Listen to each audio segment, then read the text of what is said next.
One text, a billionaire's second chance. The news hit like a thunderbolt on a Tuesday morning. Marcus Chen's face flashed across every screen, pale, gaunt, connected to tubes in some private hospital in Singapore. His $47 billion empire was collapsing. Within hours, it was officially announced. Marcus Chen, tech visionary and childhood friend, was dead. Sarah hadn't spoken to him in 11 years.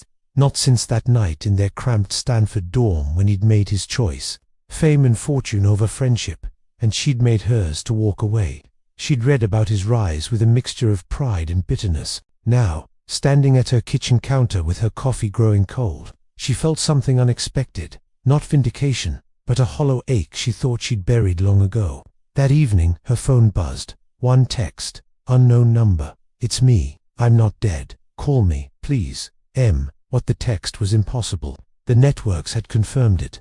The hospitals had released statements, yet her hands trembled as she dialed the number, each digit feeling like stepping back through time. Sarah, his voice was the same, slightly hoarse, with that familiar upturn at the end of questions, even when making statements. I know this is insane.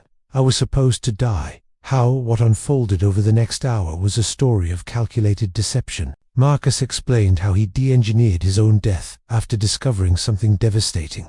His closest advisor, his board, his entire inner circle had been systematically embezzling and concealing it. If he'd fought back publicly, the scandal would destroy not just his company, but the livelihoods of the 200,000 people who worked for it. So he staged a medical crisis in Singapore, leaked it to his board to see who panicked and who benefited from his disappearance, then went dark.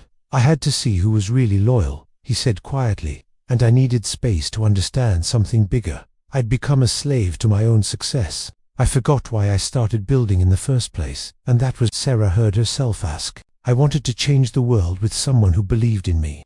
Instead, I chased billions and lost her. The nostalgia hit her then. Not the recent years of resentment, but the earlier memories. Late nights talking about ideas that would save lives. His optimism.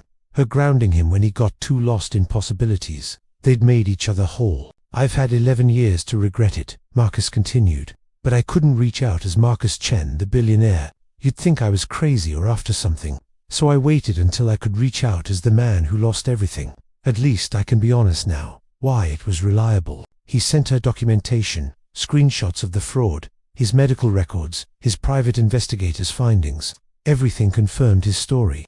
This wasn't a con or a moment of nostalgia from his end either. He'd been meticulous, deliberate. He'd consulted with lawyers about how to protect his employees' pensions already done. Separate accounts, hidden from the criminals. He'd built a case so airtight that the authorities would move within days. He'd done it all alone, in hiding, with only his bodyguard and one lawyer knowing the truth. The twist, there's something else, Marcus said. His voice wavered, the first genuine uncertainty she'd heard.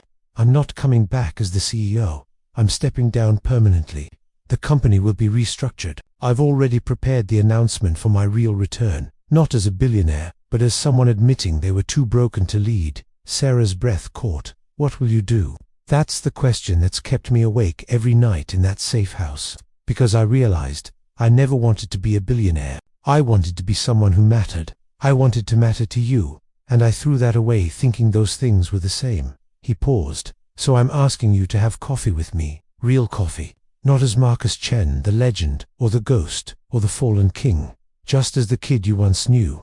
And if you want to help me figure out who that person is now, I'd like that. Even if it's just friendship. The happiness when they met 3 days later in a small cafe in Palo Alto, 15 blocks from their old dorm. Sarah saw him clearly for the first time in years. He looked stripped down, ordinary, in a way that made him more real. His eyes still held that spark, but now it was gentler, searching rather than conquering.